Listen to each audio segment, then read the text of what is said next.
Bharatiya Janata party झूठा प्रचार करने के अलावा मैं ये देखा हूँ कि जो भारतीय जनता पार्टी का जो चाल चरित्र और चेहरा है, इनके माध्यम से ये एक झूठ को 100 बार बोलो और वो सच बन जाता है। इस बात को ध्यान में रखते हुए वो पहल करते हैं, जबकि कांग्रेस की सरकार के माध्यम से जो वितरण कराया गया है कि 1 मई को श्रमिक दिवस के दिन 56 करोड़ रुपए का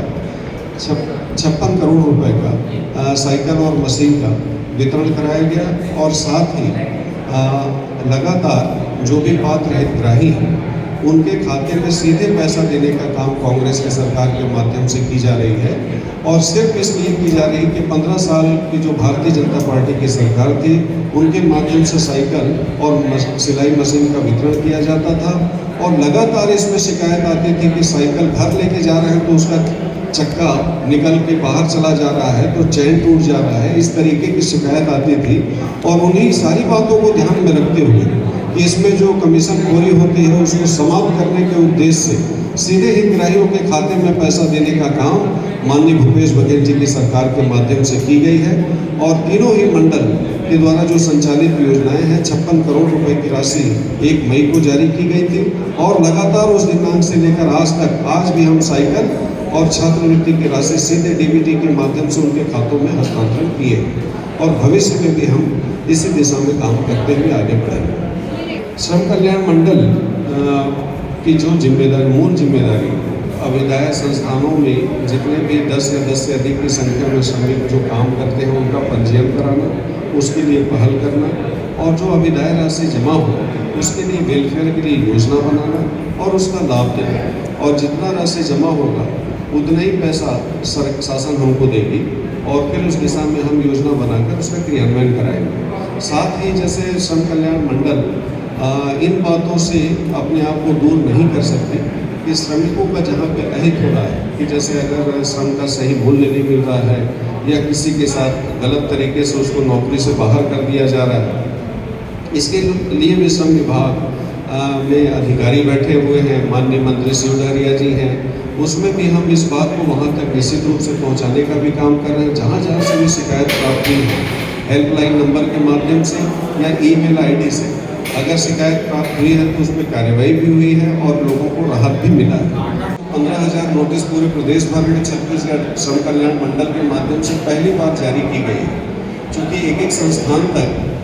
इतना कम सेटअप है कि एक संस्थान तक श्रम कल्याण मंडल पहुंच जाए, उसमें दिक्कत होगी। और शेष ये है कि हम लोग जो जागरूकता सम्मेलन भी इसका नाम ले सकते हैं कि श्रमिक सम्मेलन के साथ साथ हम लोगों को जागरूक भी कर रहे हैं, बता भी रहे हैं कि किस तरीके से पंजीयन में वो भाग ले सकते हैं। और हम पम्पलेट का भी वितरण कर रहे हैं कि इसमें हेल्पलाइन नंबर भी दिया गया है, ईमेल एड्रेस भी दिया गया है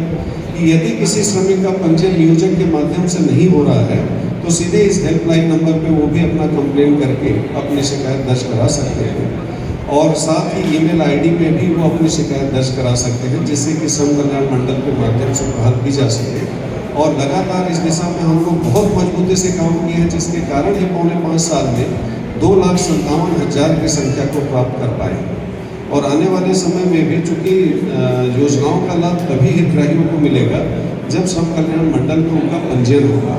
इसीलिए हम नियोजकों को भी सम्मानित करने का भी कार्यक्रम कर रहे हैं कि जो नियोजक श्रमिकों का पंजीयन लगातार प्रतिवर्ष करा रहे हैं, वैसे नियोजकों को भी हम सम्मानित करने का काम कर रहे हैं, जिससे कि लोग प्रभावित हों और इसकी जानकारी भी हो। बहुत ऐसे नियोजक हैं जिनको जानकारी भी नहीं है कि श्रम कल्याण मंडल में उनको पंजीयन कराना आवश्यक है या क्या है, तो इसी दिशा में जब नोटिस जाता है तो वो संपर्क करते हैं और फिर वो पंजीयन कराते हैं।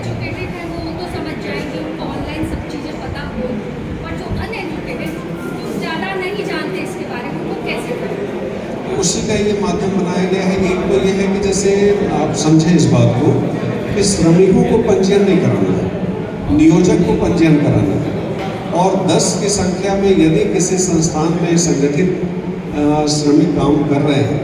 अगर 10 श्रमिकों से काम किसी संस्थान के द्वारा लिया जा रहा है, यानी ये मान के चलिए कि उनके पास पूरी व्यवस्था है, जानकारी का अभाव हो सकता है और हम लोगों की पहुंच वहां तक शायद ना बनी हो, ये हो सकता है। लेकिन ये है कि जैसे ऐसा नहीं मानी जाएगी कि जैसे 10 लोग उनके यहाँ अगर किसी संस्थान में काम कर रहे हैं तो वो उनके पास संसाधन की कमी होगी जिससे वो पंजीयन न करा पाए, ऐसा नहीं माना जा सकता। सरकार की प्राथमिकताओं में से है गरीब मजदूर किसान, और उस प्राथमिकता को ध्यान में रखते हुए उनके जीवन स्तर में बदलाव लाने के लिए श्रम कल्याण मंडल के माध्यम से कई नई योजनाओं की शुरुआत भी की गई है। और श्रमिक सम्मेलन में हम पूरी योजनाओं की जानकारी भी देते हैं, और 10 या 10 से अधिक की संख्या में जिन संस्थानों में भी श्रमिक काम कर रहे हैं वो श्रम कल्याण मंडल के दायरे में आएंगे,